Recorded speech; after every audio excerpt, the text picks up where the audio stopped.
মুআজ্জাজ হাযিরিন,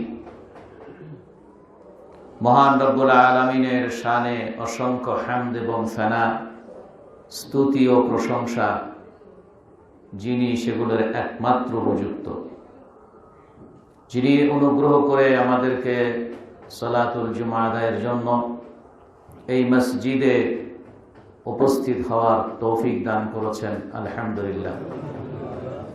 আমরা আল্লাহর কাছে বিনীতভাবে দোয়া করি আল্লাহ যেন আমাদের সকলের নেক এবং ভালো আমলগুলো কবুল এবং মঞ্জুর করেন, সাথে সাথে আমাদের গুনাহগুলো যেন আল্লাহ মাফ করেন এবং সেগুলোকে হাসানাতে বা নেকিতে রূপান্তরিত করে দেন। বাকি জীবন আল্লাহ এবং তার রাসূল সাল্লাল্লাহু আলাইহি ওয়াসাল্লামের পরিপূর্ণ আনুগত্যের মধ্য দিয়ে জীবনকে অতিবাহিত করার তৌফিক দান করেন। মুআজ্জাজ হাযিরিন, আমাদের আজকের খুতবার বিষয়বস্তু হচ্ছে দুনিয়ার স্বার্থ সুখ খুবই নগণ্য। দুনিয়ার সুখ ভোগ খুবই নগণ্য। এ সম্পর্কে কোরআনে কারীম এবং রাসূলুল্লাহ সাল্লাল্লাহু আলাইহি ওয়াসাল্লামের হাদিসের আলোকে আপনাদের সামনে বিষয়টি উপস্থাপন করার ইচ্ছে করি। আল্লাহর কাছে তৌফিক কামনা করছি। ওমা তৌফিকি ইল্লা বিল্লাহ, আলাইহি তাওয়াক্কালতু ওয়া ইলাইহি উনি। আল্লাহ সুবহানাহু ওয়া তাআলা আদম আলাইহিস সালামকে সৃষ্টি করে জান্নাত দিয়েছেন, জান্নাতে থাকার তাকে নির্দেশ দিয়েছেন, ইয়া আদম উসকুন আনতা ওয়া যাওজুকাল জান্নাহ, হে আদম, আপনি এবং আপনার স্ত্রী, আপনার সঙ্গিনী, আপনারা এই জান্নাতে বসবাস করেন। ফাকুলা মিনহা রাগাদান হাইথু শি'তুমা, এবং জান্নাতে যত খাবারের বস্তু আছে এগুলো প্রাণ ভরে খাও, কিন্তু ওয়ালা তাকরাবা হাযিহি আশ-শাজারাতা ফাতাকুনা মিনাজ যালিমিন, কিন্তু তোমরা দুজনে এই গাছটির কাছে যাবে না, এর নিকটবর্তীও হবে না, তাহলে তোমরা জালিম হয়ে যাবে, জালিমদের অন্তর্ভুক্ত হবে। এরপরে তারা আল্লাহর এই নির্দেশ ভায়োলেশন করলেন। আল্লাহ সুবহানাহু ওয়া তাআলা তাদেরকে এই দুনিয়াতে পাঠালেন। দুনিয়াতে পাঠালেন অল্প একটি নির্ধারিত সময় দিয়ে, নির্ধারিত সময় দিয়ে আল্লাহ বলছে ইহবিতু মিনহা, তোমরা জান্নাত থেকে নেমে যাও এবং তোমাদের জন্য দুনিয়া একটি নির্দিষ্ট সময় পর্যন্ত সেখানে তোমাদেরকে থাকতে হবে। এরপরে আল্লাহ তাকে আরো বলেছেন যে ফাইম্মা ইয়াতিয়ান্নাকুম মিন্নী হুদা ফামান তাবিআ হুদায়া ফালা খাউফুন আলাইহিম ওয়ালা হুম ইয়াহজানুন, তোমাকে তো দুনিয়াতে পাঠিয়েছি, তবে এই দুনিয়াতে চলার জন্য আমার পক্ষ থেকে তোমার কাছে হিদায়াত আসবে, গাইডলাইন আসবে, নির্দেশনা আসবে। আমার এই হিদায়াত, এই গাইডেন্স, এই নির্দেশনা যারা অনুসরণ করবে, ফালা খাউফুন আলাইহিম, তাদের আর কোন ভয়ের কারণ থাকবে না, ওয়ালা হুম ইয়াহজানুন, এবং তাদেরকে চিন্তিতও হতে হবে না। আল্লাহ সুবহানাহু ওয়া তাআলা মানুষদেরকে দুনিয়াতে পাঠিয়েছেন একটি নির্দিষ্ট সময়ের জন্য। লিকুল্লি উম্মাতিন আজাল, ইযা জাআ আজালুহা লা ইস্তাখিরুনা ওয়া লা ইস্তাকদিমুন, প্রত্যেকের জন্য একটি নির্ধারিত সময় আছে। সেই সময় আসলে প্রত্যেক জাতির জন্য, প্রত্যেক ব্যক্তির জন্য সে সময় যখন আসবে তখন এটা আগানো হবে না, পিছানো হবে না, তার আগাতেও পারবে না, পিছাতেও পারবে না। এইভাবে আল্লাহ সুবহানাহু ওয়া তাআলা দুনিয়ার অবস্থাকে তুলে ধরেছেন।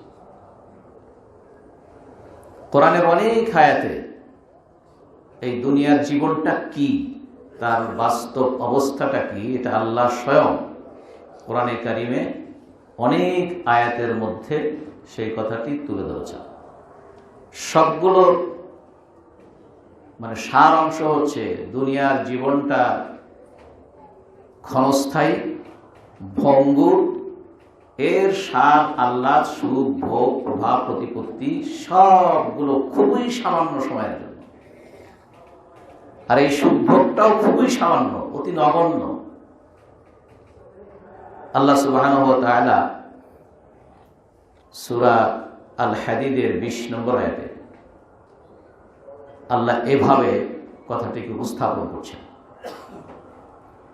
ই'লামু আন্নামাল হায়াতাদ দুনিয়া লাইবুন ওয়া লাহবুন ওয়া যীনাতুন ওয়া তাফাখুরুন বাইনাকুম ওয়া তাকাথুরুন ফিল আমওয়ালি ওয়াল আওলাদ কামাসালি গাইসিন আ'জাবাল কুফফারা নাবাতুহু সুম্মা ইয়াহীজ ফাতারাহু মুসফাররান সুম্মা ইয়াকুনু হুতামা ওয়া ফিল আখিরাতি আযাবুন শাদীদুন ওয়া মাগফিরাতুন মিনাল্লাহি ওয়া রিদওয়ান ওয়া মাল হায়াতুদ দুনিয়া ইল্লা মাতাউল গুরুর।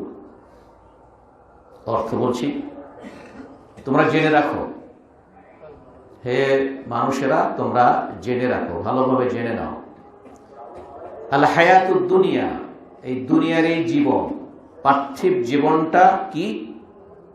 লাইবুন, খেলা, লাহবুন, তামাশা, জিনাতুন, চাকচিক্য, ওয়া তাফাখুরুন বাইনাকুম, তোমাদের পরস্পরের মধ্যে এক ধরনের গর্ব অহংকার করার বস্তু, আমি প্রধানমন্ত্রী, তোমরা তো প্রধানমন্ত্রী না, মানে গর্ব, আমি চৌধুরী বংশ, আমার অনেক টাকা, এই তাফাখুরুন ফিমা বাইনাকুম, তোমাদের মধ্যে গর্ব অহংকার প্রকাশ করা একটা জায়গা এটা।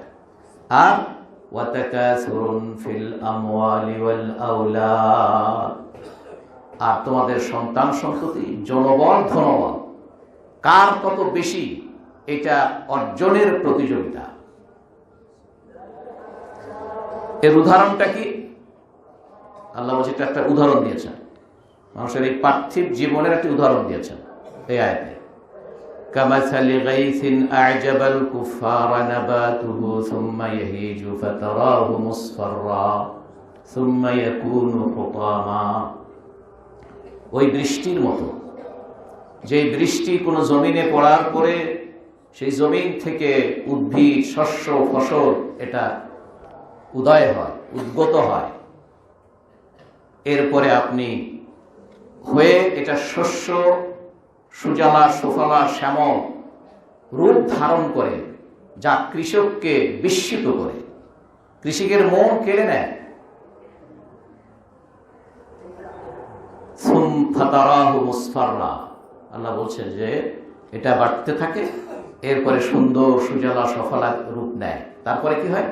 সুম্মা ইয়াকুনু হুতামা, তারপরে এটা শুষ্ক, শুকিয়ে যায়, নিঃশেষ হয়ে যায়। এই সুজলা সফলা, এই ঘাস, এই ফসল আদি, ফুল টুল যত কিছু আছে, এটা শুকিয়ে নিষ্প্রাণ হয়ে যায়, আর এর অস্তিত্ব থাকে না। এরপর বলছে ওয়াফিল আখিরাতি আযাবুন শাদীদুন ওয়া মাগফিরাতুম মিনাল্লাহি ওয়া রিদওয়ান, আর আখিরাতের অবস্থাটা কি? আখিরাতের অবস্থা হচ্ছে সেখানে আছে কঠিন শাস্তি অথবা তোমার রবের পক্ষ থেকে ক্ষমা আর তার সন্তুষ্টি। এই দুইটার বাইরে তৃতীয় কিছু নেই, হয় শাস্তি অথবা আল্লাহর পক্ষ থেকে পুরস্কার, আল্লাহর সন্তুষ্টি। এরপর বলছে ওয়ামাল হায়াতুদ দুনিয়া ইল্লা মাতাউল গুরুর, আর এই দুনিয়ার জীবনটা, পার্থিব জীবনটা ধোঁকা প্রতারণা ছাড়া আর কিছু নয়। এই দুনিয়ার জীবনটা ধোঁকা আর প্রতারণা ছাড়া আর কিছু না। এই কথাগুলো কে বলছেন? আল্লাহ। তাহলে যে আল্লাহ আমাদেরকে সৃষ্টি করেছেন, দুনিয়াও সৃষ্টি করেছেন, দুনিয়াতে আমাদেরকে পাঠিয়ে দিয়েছেন, এবং দুনিয়ার বাস্তব অবস্থাটা কি সেটা আমাদের সামনে খুলে দিয়েছেন, সেটা আমাদের সামনে তুলে ধরেছেন, যেটা হচ্ছে মাতাউল গুরুর, এটা প্রবঞ্চনা। এখানে সুখ ভোগ যাই পাও, এটা একটা ধোঁকা, এটা একটা প্রতারণা। এরপরে আয়াতে আল্লাহ বলছেন, যদি ওইটা নিয়ে আমরা সেটা আলোচনা করবো না, সাবিকু ইলা মাগফিরাতিন মির রাব্বিকুম ওয়া জান্নাতিন আরদুহাস সামাওয়াতু ওয়াল আরদ আরদুহা কাআরদিস সামাই ওয়াল আরদ উইদ্দাত লিল লিল্লাযীনা আমানু বিল্লাহি ওয়া রাসূলিহি। সুতরাং তোমরা আল্লাহর মাগফিরাতের দিকে দৌড়াও, আল্লাহর কাছে ক্ষমা পাওয়ার জন্য প্রতিযোগিতা করো, সেদিকে দ্রুতগামী হও।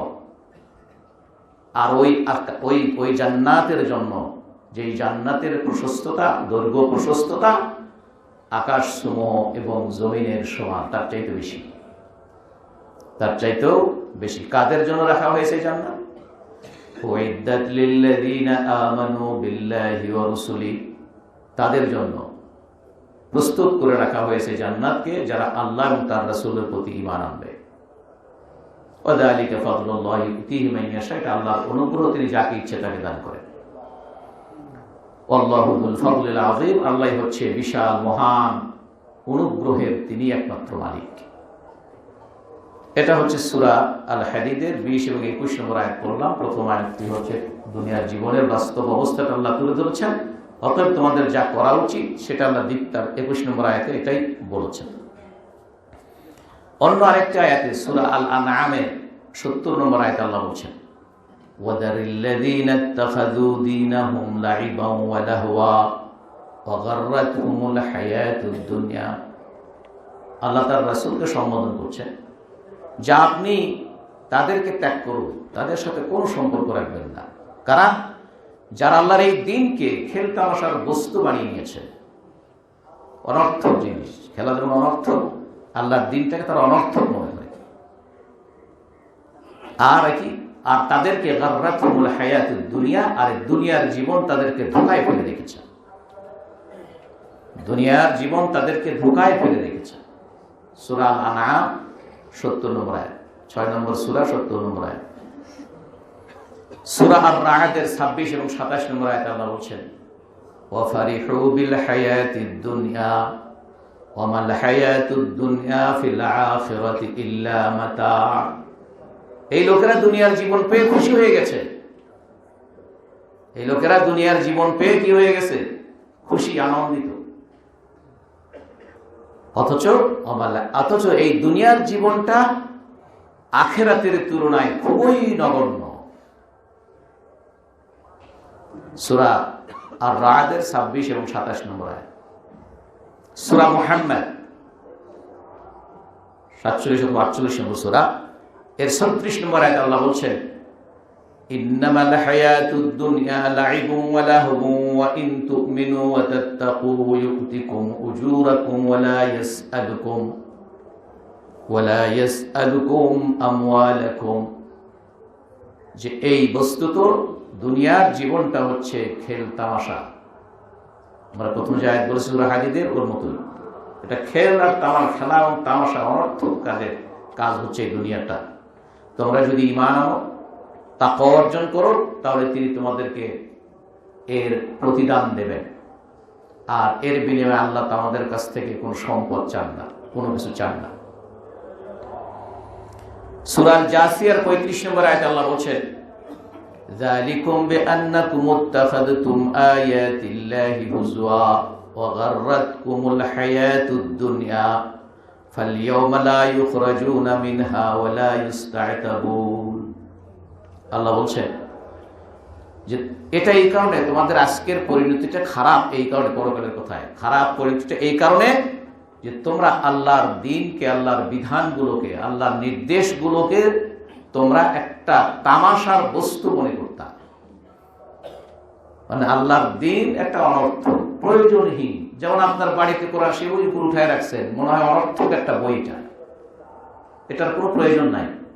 ওই আসার সময় দেখলাম, প্রয়োজন কখন, ওই মোহাম্মদপুর কাটাসুর থেকে আসার সময় দেখলাম যে মাইকে এক হাফেজ সাহেব কোরআন পড়তেছে, নিচে আয়োজনও হবে, মানে খাওয়া দাওয়া হয়তো হবে, তো মাইকে কোরআন পড়তেছে, হয়তো নিশ্চয় কোনো মৃত্যুবার্ষিকী কারো পালিত হচ্ছে। এই কোরআনের প্রয়োজনটা ওই দিন, ওই সময় কিছু লোক ভাড়া করে নিয়ে আসা হবে, পড়ে আপনার বাপের জন্য আপনি কোরআনকে বক্সায় দেবেন। এটাই দিনকে তামাশার বস্তু বানানো। এটা মুসলমানেরা এভাবে দিনকে তামাশার বস্তু বানিয়ে নিয়েছে। কথা কি বুঝতে পেরেছেন? সুতরাং আল্লাহ সেটা বলছেন যে যারা এই দিনকে, আল্লাহর বিধানকে যারা তামাশার বস্তু বানিয়ে নিয়েছে, এই জন্য যারা মানত তোমাদের আজকে এই অবস্থা, আর কি অগাররাতকুমুল হায়াতুদ দুনিয়া, দুনিয়ার জীবন তোমাদেরকে ধোঁকায় ফেলে রেখেছিল। সুতরাং ফালিয়াউমা, আজকের দিন মানে কিয়ামতের দিন, লা ইউখরাজুনা মিনহা, এখান থেকে পালাবার কোনো পথ নেই, এখান থেকে পালাবার পথ নেই, এখান থেকে বের হয়ে যাওয়ার কোনো পথ নেই। এই দুনিয়ার জীবনে মানুষ যেগুলোকে সবচেয়ে বেশি ভালোবাসে সেটাও একটা আল্লাহ তার একটা তুলে ধরেছেন, যে দুনিয়ার চাকচিক্যের যে বস্তুগুলো সেটাও আল্লাহ এখানেও, যদিও আল্লাহ সুবহানাহু ওয়া তাআলা এটার এখানে কোনো পরিণতির কথা উল্লেখ করে নাই, বলছে এগুলো দুনিয়ার সুখভোগের জিনিস। সেগুলা কি? যুয়্যিনা লিন-নাসি হুব্বুশ শাহাওয়াতি মিনান নিসাই ওয়াল বানিনা ওয়াল কানাতিরিল মুকানতারাতি মিনাজ-যাহাবি ওয়াল ফিদ্দা ওয়াল খাইলিল মুসাওওয়ামাতি ওয়াল আনআমি ওয়াল হারথ যালিকা মাতাউল হায়াতিদ দুনিয়া ওয়াল্লাহু ইনদাহু হুসনুল মাআব। আল্লাহ বলছেন এই দুনিয়াকে সুসজ্জিত করা হয়েছে মানুষদের জন্য। কি কি দিয়ে? তাদের মনোমুগ্ধকর জিনিসগুলো কি? সেটা হচ্ছে নারী, মহিলা, সন্তানাদি এবং বিশাল সম্পদের মালিক হওয়া, টাকা পয়সা সহ স্বর্ণ রূপা চাঁদি দামি দামি মূল্যবান জিনিসের মালিক হওয়া, এবং তার এখানে বলা হচ্ছে খাইলিল মুসাওয়ামা, খুব দামি ঘোড়া, তার মানে বিলাসবহুল বাহন, বসার জায়গা, এগুলো। আর এগুলো সবই হলো সম্পদ, নাম, জন্তু জানোয়ার, তারপরে ক্ষেত খামার, ব্যবসা বাণিজ্য, এগুলো বলা ভালো। যালিকা মাতাউল হায়াতিদ দুনিয়া, এগুলো হচ্ছে দুনিয়ার জীবনে সম্পদ অথবা সুখ ভোগের জিনিস এগুলো। অথচ এগুলোর আল্লাহ বলছেন আল্লাহু ইনদাহু হুসনুল মাআব, আর আল্লাহর কাছে এর চাইতে উত্তম পরিণতি রয়েছে। এগুলো তো তোমাদেরকে মুগ্ধ করে রেখেছে, কিন্তু আল্লাহর কাছে এর চাইতে বেশি আছে। সূরা আল ইমরানের 14 নম্বর আয়াত, 3 নম্বর সূরা। এই সকল কারণে আল্লাহ সুবহানাহু ওয়া তাআলা কখনো কখনো সন্তান এবং সম্পদকে পরীক্ষার বস্তু বলেছেন। মানে এই সন্তান দিয়ে, সম্পদ দিয়ে, অর্থাৎ ধনবল দিয়ে, জনবল দিয়ে আল্লাহ মানুষদেরকে পরীক্ষা করেন যে আপনার এই ধনবল আর জনবল এটা আপনি কোন ভাবে ব্যবহার করছেন, কোন কাজে ব্যবহার করছেন। আর এই জিনিসগুলোই যেগুলো আছে, অন্য একটা আয়াতে আল্লাহ বলেছেন যে অবতাগি, প্রায় বলে আয়াতটা, অবতাগি ফীমা আতাকাল্লাহু দারাল আখিরাহ ওয়ালা তানসা নসীবাকা মিনাদ দুনিয়া। যে আল্লাহ তোমাকে যা কিছু দিয়েছে, নাম ধরে নেই কিন্তু, এত টাকা দিয়েছে, অথবা তোমাকে পদ দিয়েছে, অথবা তোমাকে রিকশাওয়ালা বানাইছে, অথবা তোমাকে খুব দিনহীন একজন ব্যক্তি বানিয়েছে, আল্লাহ বলছে তোমাকে যা দেওয়া হয়েছে, যাকে যা দেওয়া হয়েছে তাই দিয়ে সে পরকালীন জীবনের মুক্তি এবং সেখানকার পাওনা নিজের জন্য ইনশিওর করতে সে চেষ্টা করবে। তাই আপনাকে 1 টাকার মালিক বানানো হয়েছে, ওই 1 টাকাকেই আপনার পরকালের নাজাতের জন্য ব্যবস্থা করতে হবে।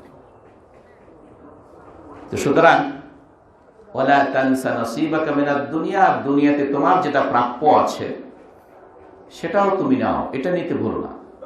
এই দুটো এটাকে একসাথে করলে দাঁড়ায় যে আল্লাহ আপনাকে এই দুনিয়াতে যা কিছু দিয়েছে সেটা আপনি নেবেন পরকালের জীবনে ওখানকার পাথেয় সংগ্রহ করার জন্য উপকরণ হিসেবে।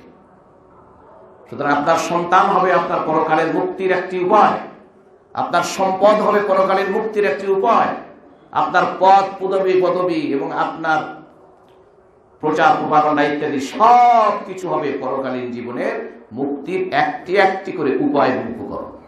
এগুলো হবে হাতিয়ার। কারণ আল্লাহ আমাকে অঢেল সম্পদ দিয়ে থাকুক আর কম সম্পদ দিক, আল্লাযীনা ইউনফিকুনা ফিস সাররাই ওয়াদ দাররা, যারা সুখে থাকে তারাও আল্লাহর পথে ব্যয় করে, যারা দুঃখে থাকে তারাও আল্লাহর পথে ব্যয় করে। সুতরাং সকল অবস্থায় সকল কিছুকে, সকল বস্তুকে, সেটা আপনাকে কম দিক বেশি দিক সব দিয়েই আপনার পরকালীন জীবনকে সুন্দর করার জন্য, পরকালীন জীবনের মুক্তি নিশ্চিত করার জন্য এই দুনিয়ার উপকরণগুলোকে আপনাকে, এবং সেই উপকরণগুলো যেগুলো আল্লাহ বলছে কি তোমার দুনিয়ার যেটা তোমার পাওনা, সুতরাং সেই পাওনাটা হচ্ছে আল্লাহ প্রদত্ত পথে তোমার পাওয়ার জন্য যা আছে সেটা। কেউ যদি, আমি অনেক ভালো ভালো লোক সম্পর্কে শুনেছি, যেমনে তেমনে টাকা পয়সা বানাও, পরে খালি দান করবা, কামাবে 60% দান করবো। আমি এই লাগবেই যে শুনেছি একজনের কাছে গল্প, যিনি বলেছেন তাকেও চিনি, যার সম্পর্কে বলেছে তাকেও চিনি, যার কথা বলে কোট করেছে যে এখন যেন করে কামাই করি, পরে প্রয়োজনে 60% দিয়ে দেবো আল্লাহর দিনের জন্য। কোনো লাভ নেই। লাভ আছে ভাই? কারণ যেন ভাবে আদায় করলে যদি আপনার ওখানে অবৈধ পন্থায় যদি আসে, কাউকে ঠকিয়ে যদি আসে, সেটা তো পরিশোধ না করা পর্যন্ত আপনার এগুলো কিছুই পিওর না, অন্যের হক নষ্ট করেছেন। এই জন্য দুনিয়ার আল্লাহ যা কিছু বৈধভাবে আপনার জন্য, যেটা বৈধ হালাল, এটা বেশি পান আজ কম পান, সবটুকুকে আল্লাহর কাছে আল্লাহর সন্তুষ্টি অর্জনের জন্য এবং পরকালীন মুক্তির জন্য আপনাকে সেগুলোকে অ্যাসেট হিসেবে নিতে হবে, সেটাকে নিয়োগ করতে হবে, বিনিয়োগ করতে হবে। আপনার সন্তানদেরকে সেভাবে তো গড়ে তুলতে হবে যারা মুত্তাকি হবে, যারা আল্লাহর প্রতি বিশ্বাস, আল্লাহর দ্বীনের প্রতি বিশ্বাস এবং আল্লাহর মাকবুল বান্দা, আল্লাহর গ্রহণযোগ্য বান্দা হিসেবে তাকে গড়ে তুলতে হবে। তো সুতরাং ওইভাবে যদি সন্তানকে রেখে যান, যা আপনি মুসলিম নাম করে শুধু সমাজে প্রচলিত প্রথা পালন করার জন্য কোরআন খানির ব্যবস্থা করে ভাড়া করে লোক নিয়ে এসে এটা দোয়ার অনুষ্ঠান করাই দিয়া, কিছু লোকদেরকে খাওয়াই দিয়া, কিছু লোকদের হাতে টাকা তুলে দিয়ে মনে করলাম আমার বাবার জন্য শ্রাদ্ধ করলাম, মাফ করে শ্রাদ্ধ শব্দ ব্যবহার করলাম, বাবার জন্য আমি কি অনেক দায়িত্ব পালন করলাম, নাও নেভা।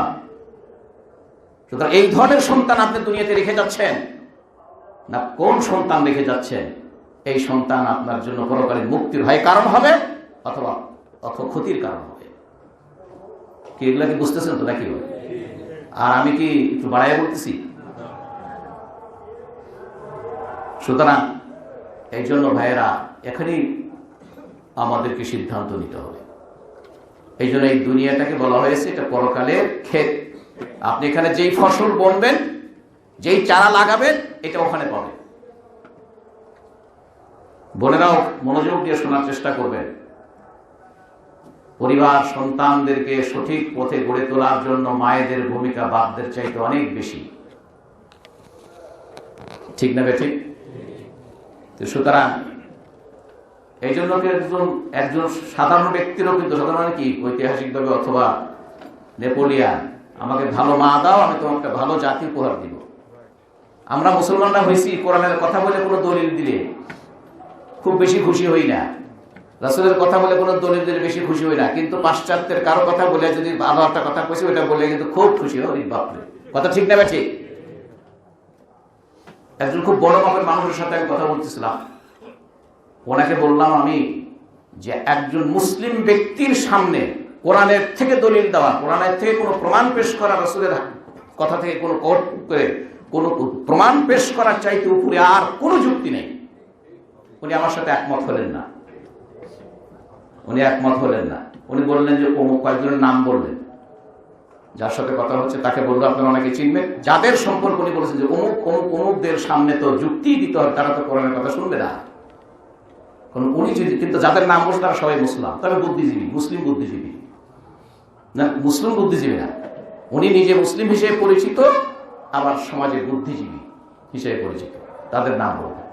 যেমন ধরেন ডক্টর আকবর আলী ছিল না, এখন বেশি শুনি না, ডক্টর আকবর আলী শুনছেন না? তো সুতরাং উনি বলছেন, আমি বললাম যে যদি উনি মুসলিম হয়, আপনার কথাই বলছি, তাহলে কোরআনের দলিল, রাসূলের হাদিসের কথাই তার কাছে সর্বোচ্চ যুক্তি। আপনার মাথার কোনো যুক্তি তার কাছে দেবেন?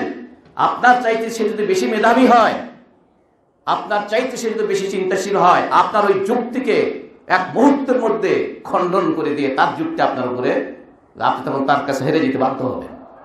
তখন আপনি কি দিয়ে প্রমাণ করবেন? এইভাবে ওনাকে আরেকটা প্রশ্ন করেছিলাম যে আপনি এইভাবে যুক্তি দিয়ে আপনার কাছে পরাজিত করে কয়জন লোককে আপনি নামাজি বানাইছেন, কয়েকজন নাস্তিককে আস্তিক বানিয়েছেন, আর কয়েকজন অমুসলিমকে মুসলিম বানিয়েছেন। এই ডাটা তো রাখি তাহলে এমন কাজ করেন আপনি, এত বড় মানুষ এমন কাজ করেন, সেই কাজের ফলাফলটা, আউটপুটটা আপনি নেন না। আপনি কি একটাই বলতে পারবেন যে হ্যাঁ অমুক নাস্তির সাথে ফেসবুকে আমার তার সাথে ইন্টারাকশনের মধ্যে দিয়ে আমি যুক্তিতে তাকে হারিয়ে, সে আমার কাছে বলেছে আমি তোমার কাছে যুক্তিতে হারিয়ে গিয়ে আমি ইসলাম গ্রহণ করলাম, একটা ঘটনা আপনি বলতে পারবেন? কয়ে আমি তো ডাটা রাখিনি উনি বলছেন। অথচ এই কোরআন দিয়ে আল্লাহ রাসূল 40 বছর আগ পর্যন্ত কিন্তু ওই মক্কার লোকদের একজন লোককে কি উনি মুসলিম বানাতে পারিয়েছেন? কি বলেন, পারছেন? কারণ নবুয়ত পান নাই মনে করেন। কিন্তু তারপরে নবী হলেন, নবী দিয়ে হওয়ার পরে উনি ওনার হাতের অস্ত্রটা কি ছিল? কোরআনই তো। সেই কোরআন দিয়েই তো তিনি কাফেরদের মতো লোকদেরকে তাদেরকে মুসলিম বানিয়েছেন। ওখানে তো ওনার মাথার যুক্তি দেন নেই। এই জন্য মুসলিমদের কাছে ভাইরা আমার, হ্যাঁ যুক্তি যেটা কোরআন সুন্নাহর বিপরীত হবে না সেটা আপনি দিতে পারবেন না, কিন্তু আপনার এই চিন্তা মাথায় আসতে পারে না যে কোরআন সুন্নাহর চাইতে আমার মাথায় মস্তিষ্ক প্রসূত কোনো যুক্তি দিয়ে আমি একজনকে করে তাকে ইসলামের দিকেই করবো, অথচ কোরআনের আয়াত সেখানে আছে।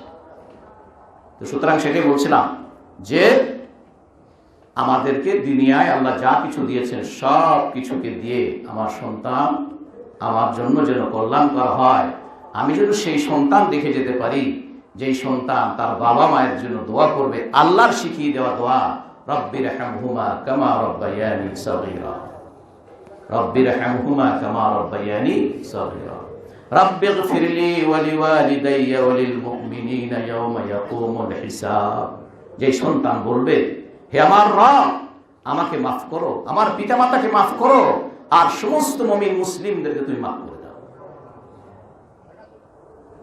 সুতরাং তাহলে এই সন্তান আপনার জন্য পরকালের মুক্তির কারণ হবে, এটা আপনার জন্য আছে।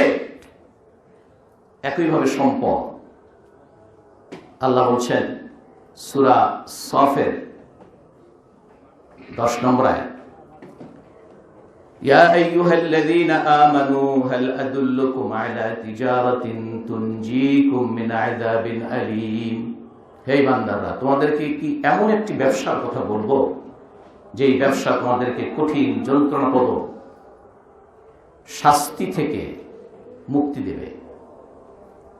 সেটা কি? তুমিনুনা বিল্লাহি ওয়া রাসূলিহি ওয়া তুজাহিদুনা ফি সাবিলিল্লাহি বিআমওয়ালিকুম ওয়া আনফুসিকুম যালিকুম খায়রুল লাকুম ইন কুনতুম তা'লামুন। সেটা হচ্ছে কি, তোমরা আল্লাহর প্রতি ঈমান আনবে আর তোমাদের জান আর মাল দিয়ে আল্লাহর পথে জিহাদ করবে। এই জিহাদ করার অর্থ কি? আল্লাহর দ্বীনের প্রচার, আল্লাহর দ্বীনের প্রসার, আল্লাহর দ্বীনের পরিপালন, আল্লাহর দ্বীনকে প্রতিষ্ঠা করা। এর নাম হচ্ছে কি? জিহাদ ফি সাবিলিল্লাহ। জিহাদ ফি সাবিলিল্লাহর কথা বলে সন্ত্রাসবাদ ইত্যাদি এগুলো ইসলামের অপব্যাখ্যা, জিহাদের ব্যাপারে অপব্যাখ্যা। এগুলোকে আল্লাহর দুশমন আমরা কোনোভাবেই বিশ্বাস করতে চাই না যে যারা এই কাজগুলো করেছে তারা ইসলামের স্বার্থে করেছে। আমরা যে সকল ঘটনা শুনি ইসলামের জন্য তারা করেনি। সুতরাং এই জন্য জিহাদ ফি সাবিলিল্লাহর মধ্যে দাওয়াত ইলাল্লাহ, মানুষদেরকে আল্লাহর দ্বীনের প্রতি আহ্বান করা। ভালো করে শুনে, দাওয়াত দ্বীনের প্রতি আহ্বান করা, এবং যেদিকে আমি আহ্বান করছি সেটা নিজে পালন করা, পরিবারে পালন করানো, এটা আরো প্রচার পাক, সেই কাজটা আমার করা এবং বাস্তবায়িত হোক, প্রতিষ্ঠিত হোক, সেই জন্য আমার ভূমিকা থাকা। এর নাম জিহাদ ফি সাবিলিল্লাহ। এবং তবে এর চূড়ান্ত রূপ যখন রাষ্ট্র হবে, সেই মুসলিম রাষ্ট্র একটি অমুসলিম রাষ্ট্রের সাথে যদি কোনো কারণ তাদের মধ্যে যুদ্ধ হয় এবং সেটার মধ্যে যদি দিন যদি প্রাধান্য থাকে, তাহলে সেটা হবে রাষ্ট্র টু রাষ্ট্র। কথা কি বুঝতে পেরেছেন? রাষ্ট্র টু রাষ্ট্র, যেটা কি সশস্ত্র যুদ্ধ যেটা বলা হয়, সেটা হবে রাষ্ট্র টু রাষ্ট্র, রাষ্ট্র ভার্সেস রাষ্ট্র। এটা কোনো ব্যক্তির হাতে হাতিয়ার তোলার নাম জিহাদ নয়। কথা কি বুঝতে পেরেছেন?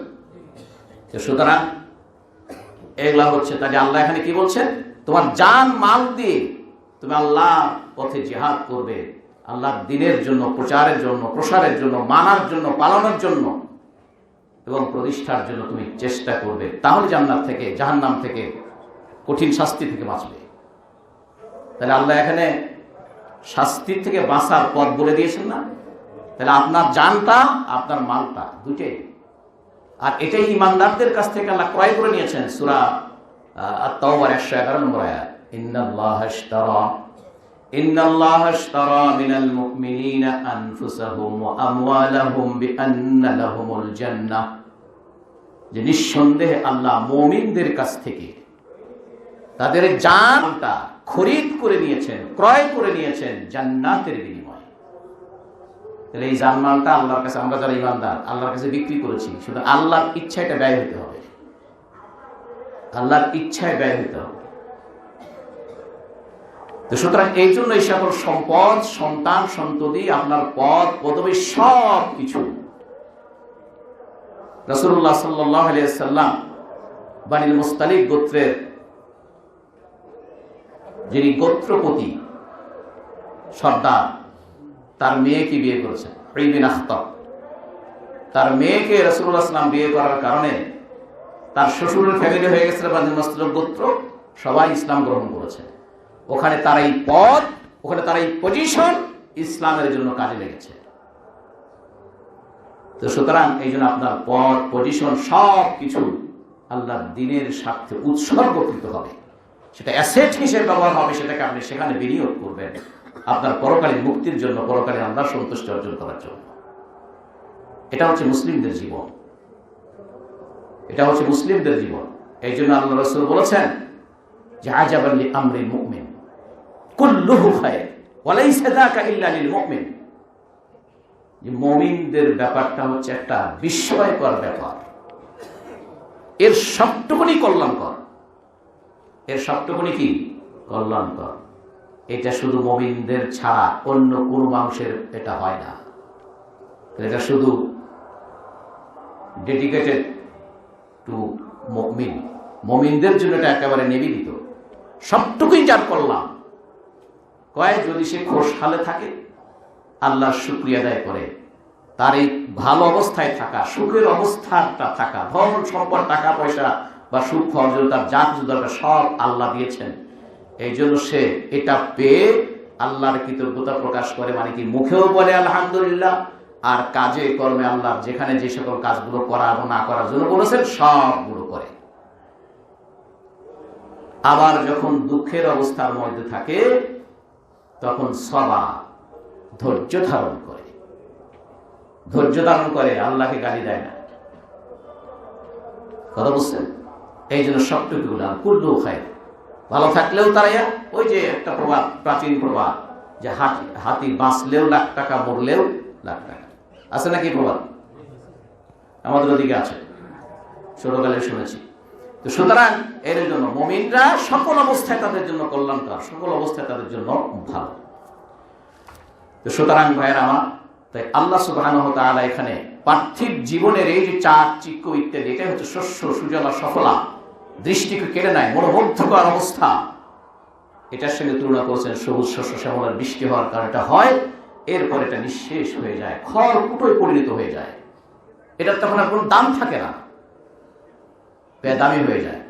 মুফাসসিরিন কেরামরা এই দুনিয়ার এই জীবনের সাথে এটা আল্লাহ যে উদাহরণটা দিয়েছেন, সেই উদাহরণটা সম্পর্কে আল্লাহ সম্পর্কে অন্যান্য আয়াত দিয়ে এটাকে ব্যাখ্যা করতে গিয়ে বলেছেন যে ঠিক এই শস্য শ্যামলের যে অবস্থাগুলো, মানুষের অবস্থাও তাই। মানুষ ছিল না, মায়ের পেটে এসেছে, এরপরে সেখান থেকে ভূমিষ্ঠ হয়েছে, তারপরে সে আস্তে আস্তে বেড়ে উঠেছে, তারপরে যুবক হয়েছে, অত শক্তি, অনেক রক্ত তার শরীরে, সে একবার পৃথিবীকে ওই দিকে নিয়ে যায়, আবার পৃথিবীকে এই দিকে নিয়ে আসে, ওলট পালট করে ফেলে, ভাঙ্গা গড়া, সেই হচ্ছে কোহিন কারিগর। এরপরে আবার আস্তে আস্তে সে দুর্বল হতে থাকে, কথা ঠিক না? এক পর্যায়ে সে নিঃশেষ হয়ে যায়। ঠিক ওই শস্য শ্যামলের মতো কিছুই ছিল না, বৃষ্টি হয়েছে, উদ্ভিদ হয়েছে, আস্তে আস্তে বাড়ছে, আলো বাতাস খেয়ে বড় হয়েছে, এরপরে সকলের দৃষ্টি মোহিনী শক্তি এসে এমন সুন্দর অবয়বে পরিস্ফুটিত হয়েছে যে সবাই মুগ্ধ হয়ে যাচ্ছে তার দিকে, ফসলের দিকে তাকালে, ফুলের বাগানের দিকে তাকালে, এরপরে সেটা শুকিয়ে যায়। ঠিক মানুষের জীবনটা হচ্ছে এরকম। এই জন্য আল্লাহ সুবহানাহু ওয়া তাআলা বলেছেন সূরা আর-রুমের 54 নম্বর আয়াতে, আল্লাহুল্লাযী খালাকাকুম মিন দাআফিন, আল্লাহ তোমাদেরকে খুব দুর্বল অবস্থায় সৃষ্টি করেছেন। কিসের অবস্থায়? দুর্বল, খুবই দুর্বল অবস্থা সৃষ্টি করেছেন। সেটা অন্য আয়াতে আছে। সেই দুর্বল অবস্থাটা কি? যে তোমাদেরকে সৃষ্টি করা হয়েছে খুবই নিচু একটি পানি থেকে।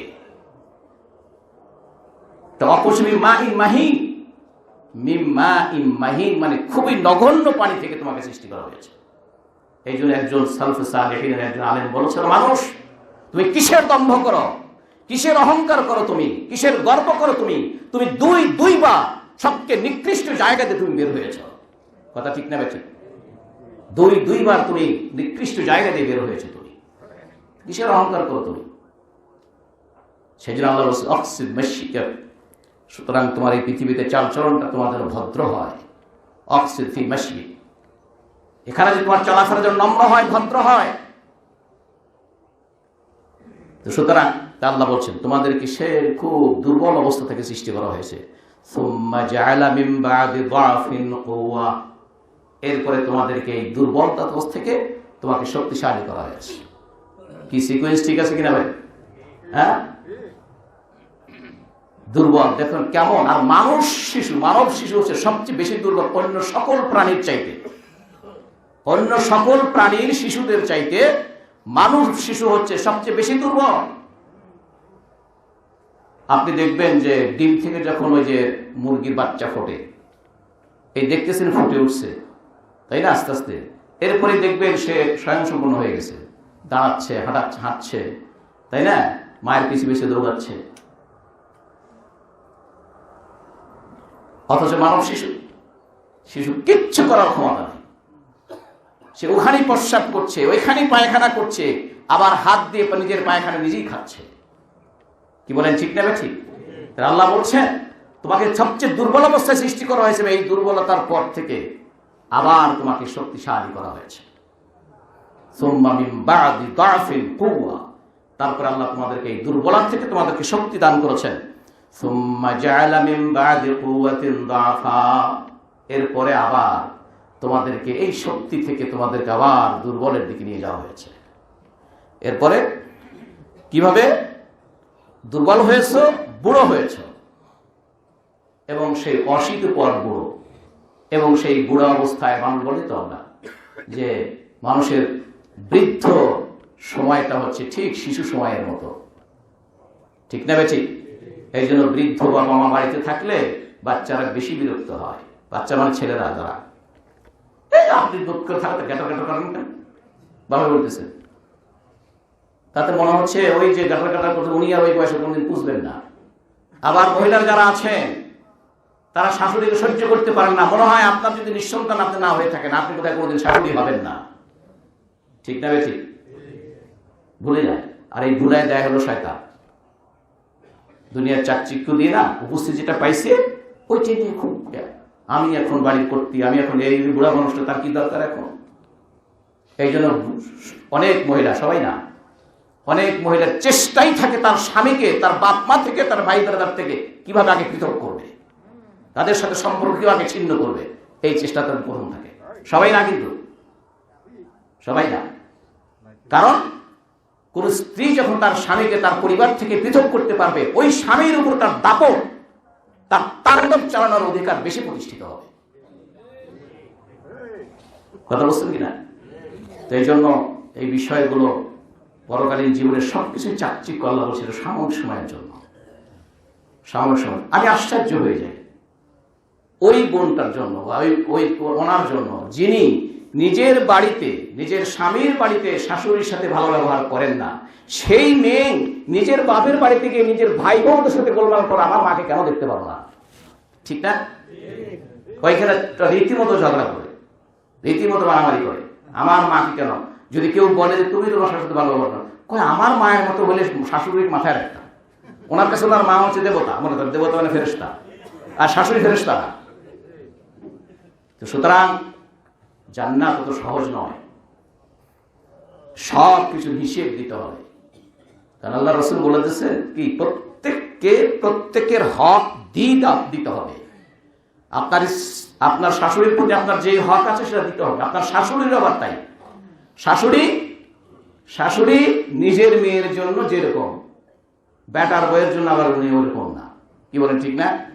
এজন্য একটা ইয়েতে পড়ছিলাম, ফেসবুকে একজন দিয়েছিল যে একজন বলতেছে এক মা বলতেছে আর এক মায়ের কাছে, কয় আপা শুনছেন, আমার মেয়ের জামাইটা এত ভালো, আমার মেয়েটা আমার ওই মেয়ের জামাইকে যা বলে সব শোনে, কিন্তু ভাবি আমার এই ছেলেটাকে নিয়ে পারলাম না, এই ছেলেটা বউ যা কয় তাই শোনে।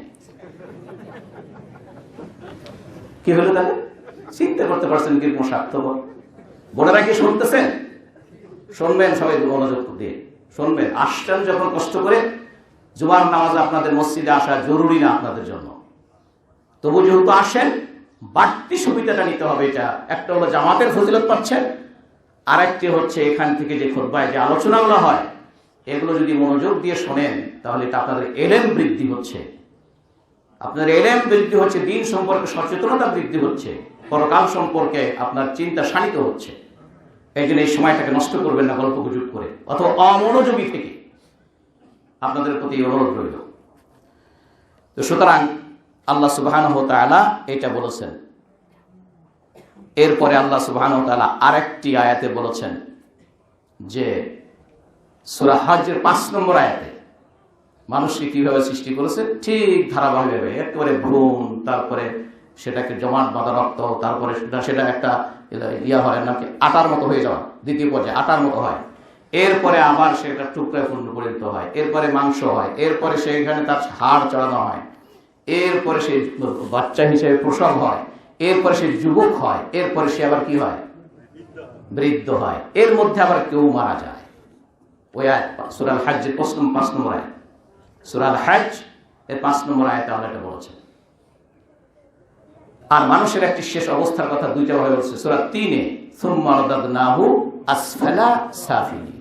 এর তাফসীর মুফাসসিরগণ দুভাবে করেন। একটি হচ্ছে মানুষ এত অধঃপতনে যায় যে তখন চতুষ্পদ জন্তুকে হার মানায়, এটার একটা ব্যাখ্যা হচ্ছে এটা, যে সে অনেক নিচে নেমে যায় মানুষ। সুম্মা রাদাদনাহু আসফালা সাফিলিন, একেবারে নিম্ন স্তরটাকে পৌঁছিয়ে দিই, এটার ব্যাখ্যা কেউ বলেছেন অর্থাৎ তার চরিত্র, তার আখলাক এত নিচে নেমে যায় যে সে তখন চতুষ্পদ জন্তুকেও হার মানায়। যে চতুষ্পদ জন্তু সম্পর্কে আল্লাহ বলেছেন যে একদল বা কারা, একদল মানুষ, আল্লাহ বলছে যে ওয়ালাকাদ যারা'না লিজাহান্নামা কাসীরাম মিনাল জিন্নি ওয়াল ইনস লাহুম কুলুবুন লা ইয়াফকাহুনা বিহা ওয়া লাহুম আ'ইনুন লা ইবসিরুনা বিহা ওয়া লাহুম আযানুন লা ইয়াসমাউনা বিহা উলাইকা কাল আনআম বাল হুম আযাল। আমি অনেক মানুষকে সৃষ্টি করেছি, জিন এবং মানুষকে সৃষ্টি করেছি, যাদের অন্তর আছে কি সেই অন্তর দিয়ে তারা বোঝার চেষ্টা করে না, তাদের চোখ দিয়ে সে দেখার চেষ্টা করে না, কান দিয়ে শোনার চেষ্টা করে না, এরা এই চতুষ্পদ জন্তুর মতো, বরং তার চাইতে নিকৃষ্ট, এরা হচ্ছে তারা। আর একটা হচ্ছে এরপরে তারা অবুঝ শিশুর মতো বৃদ্ধ অবস্থায় পতিত হয়। দ্বিতীয় তাফসীর মানে কি, আমি মানুষকে লাকাদ খালাকনাল ইনসানা ফি আহসানি তাকওয়িম, আমি মানুষকে সবচেয়ে সুন্দর করে সৃষ্টি করেছি, এরপরে তাকে বৃদ্ধ অবস্থায় নিয়ে তার কি আর সুন্দর আর থাকে, সেই স্ত্রী কি আর কোন থাকে, ওই সৌন্দর্য কি তার থাকে, বডি কনস্ট্রাকশন কি আর ওরকম থাকে থাকে না, আল্লাহ সেটা বলেছে। তো সুতরাং এই পার্থিব জগৎ হচ্ছে মানুষের জন্য একদম ক্ষণস্থায়ী। সুতরাং কোনো পোকা মানুষই, কোনো পাগলও এর পিছনে পড়ে থেকে চিরন্তন জীবন, যে জীবনের কোনো শেষ নাই, অন্ত নেই, সেই জীবনকে ভুলে থাকা। আল্লাহ আমাদের সকলকে তৌফিক দান করুন কথাগুলো বোঝার। বারাকাল্লাহু লানা ওয়া লাকুম ফিল কুরআনিল আযীম ওয়া নাফা'নি ওয়া ইয়্যাকুম বিমা ফীহি মিনাল আয়াতি ওয়াদ যিকরিল হাকীম।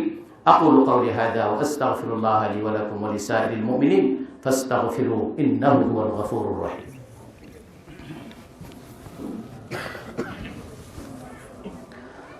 আলহামদুলিল্লাহ আলহামদুলিল্লাহি ওয়াহদা ওয়াসসালাতু ওয়াসসালামু আলা মান লা নাবিয়্যা বা'দা আম্মা বা'দ فإن أحسن الحديث كتاب الله وأحسن الهدي هدي محمد صلى الله عليه وسلم وشر الأمور محدثاتها وكل محدثة بدعة وكل بدعة ضلالة وكل ضلالة في النار أو كما قال عليه الصلاة والسلام.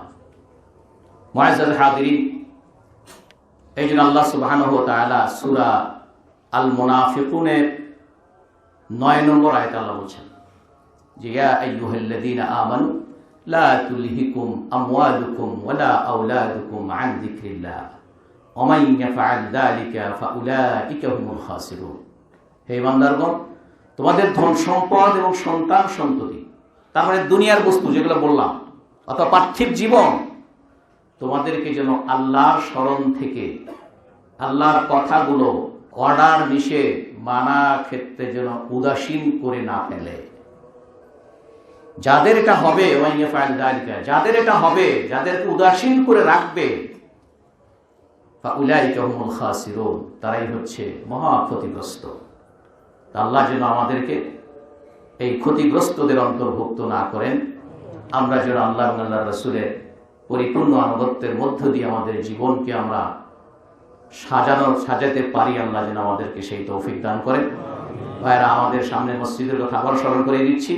ওয়াযাক্কির ফাইন্না যিকরা তানফাউল মুমিনিন। আপনি স্মরণ করিয়ে দিন, স্মরণ করালে মুমিনদের, ইমানদার ব্যক্তিদের কি হয়? উপকারে আসে। আপনারা দিচ্ছেন, আমি প্রায় সবখানেই গল্প করে বলে আপনাদের কিনে গল্প করি যে আমাদের প্রায় এখানে প্রায় 15-2 কোটি টাকা খরচ হয়েছে। এটা সব আপনারা দিয়েছেন। আমরা বাহির থেকে, আমার জানা মতে এবং আমি যাদের সাথে কাজ করি, বাহির থেকে যে খুব বিশাল কিছু বা এখান থেকে বলতে না, এই আমাদের মধ্যে যারা আমাদের সাথে সংশ্লিষ্ট যারা, আপনারা, আপনাদের বন্ধু বান্ধব, আত্মীয় যারা, তারা আপনাদের দ্বারা। আজকেও আমাদের এক কলিগ আসছেন এখানে, ওনাকে আজকেও বললাম। তো সুতরাং এই জন্য আল্লাহ হচ্ছেন আমাদেরকে সাহায্যকারী, আমরা তার উপরই তাওয়াক্কুল করি। অতঃপর, যেটা আরবিতে সুম্মা বলে, আপনারা যারা মুসল্লি আছেন, ভাই এবং বোনেরা যারা আছেন, অনেক বোনেরাও তারা নিজেরাও দেন এবং আরো অন্যান্য বোনদের কাছ থেকে কালেকশন করে দেন। আল্লাহ যেন সকলকে উত্তম পুরস্কারে পুরস্কৃত করুন। আল্লাহ যেন আমাদের সকলের জন্য এই মসজিদকে সাদাকায়ে জারিয়া হিসেবে কবুল করে, যা আমাদের ইহকালীন পরকালীন কল্যাণের জন্য যেন একটা উপায় হয়। আল্লাহর কাছে সেই তৌফিক কামনা করছি। আমাদের মধ্যে যারা অসুস্থ আছে, আল্লাহ তাদেরকে সুস্থ করে দেন। যারা মৃত্যুবরণ করেছে, আল্লাহ তাদেরকে যেন ক্ষমা করেন। সেই সাথে আমাদের পিতামাতা, আত্মীয় যারা কবরবাসী হয়েছে, আল্লাহ প্রত্যেককে যেন কবরের আযাব মাফ করে দেন এবং আল্লাহ যেন তাদেরকে কবরের জীবনটাকে সুখে থাকার ব্যবস্থা করে দেন। এবং যারা অসুস্থ আছে তাদেরকে সুস্থ করে দেন। যাদের নিঃসন্তান আছে, আল্লাহ তাদেরকে সন্তান দান করেন। যাদেরকে আল্লাহ ছেড়ে দিয়েছেন তাদেরকে আল্লাহ মেয়ে দেন। যাদেরকে আল্লাহ মেয়ে দিয়েছেন তাদেরকে আল্লাহ যেন ছেড়ে দেন। আল্লাহ সুবহানাহু ওয়া তাআলা তিনি সব কিছুই করতে পারেন। যদিও কোরআনের আয়াতে আল্লাহ বলেছেন, আমি কাউকে ছেড়ে দেই, কাউকে মেয়ে দেই, কাউকে ছেলে মেয়ে দুটাই দেই, আবার কাউকে কিছুই দেই না। সুতরাং সকল অবস্থাতেই আমাদের আল্লাহর শুকরিয়া আদায় করতে হবে। আল্লাহ যেন আমাদের সকলের জন্য ইহকাল সুন্দর করেন, পরকাল যেন সুন্দর করেন। ইবাদাল্লাহ, সাল্লু আলা নাবিয়্যিকুম হাইথা ওয়ারাকুম রাব্বুকুম বিস-সালাতি ওয়াস-সালামু আলাইহি ফাকাল ইন্নাল্লাহা ওয়া মালাইকাতাহু ইউসাল্লুনা আলান নাবী ইয়া আইয়ুহাল্লাযীনা আমানু সাল্লু আলাইহি ওয়া সাল্লিমু তাসলিমা। আল্লাহুম্মা সাল্লি ওয়া সাল্লিম ওয়া বারিক আলা নাবিয়্যিকা মুহাম্মদ ওয়া আলা আলিহি ওয়া সাহবিহি ওয়া সাল্লাম। আরদাল্লাহুম্মা আনিস সাহাবা খুসুসান আবী বকর ওয়া উমর ওয়া উসমান ওয়া আলী وعن بقية أصحاب رسول الله صلى الله عليه وسلم أجمعين وعن التابعين لهم ومن تبعهم بإحسان إلى يوم الدين وعنا معهم بجودك وكرمك ورحمتك يا أرحم الراحمين. ربنا آتنا في الدنيا حسنة وفي الآخرة حسنة وقنا عذاب النار. ربنا ظلمنا أنفسنا وإن لم تغفر لنا وترحمنا لنكونن من الخاسرين. رب ارحمهما كما ربياني صغيرا. ربنا اغفر لي ولوالدي وللمؤمنين يوم يقوم الحساب. اللهم أعز الإسلام والمسلمين وأذل الشرك والمشركين. اللهم عليك بأعدائك وأعداء الدين والمسلمين. اللهم خذ بمن يضر على المسلمين يا رب العالمين. عباد الله، إن الله يأمر بالعدل والإحسان وإيتاء ذي القربى وينهى عن الفحشاء والمنكر والبغي يعظكم لعلكم تذكرون. فاذكروا الله يذكركم ولذكر الله أكبر والله يعلم ما تصنعون.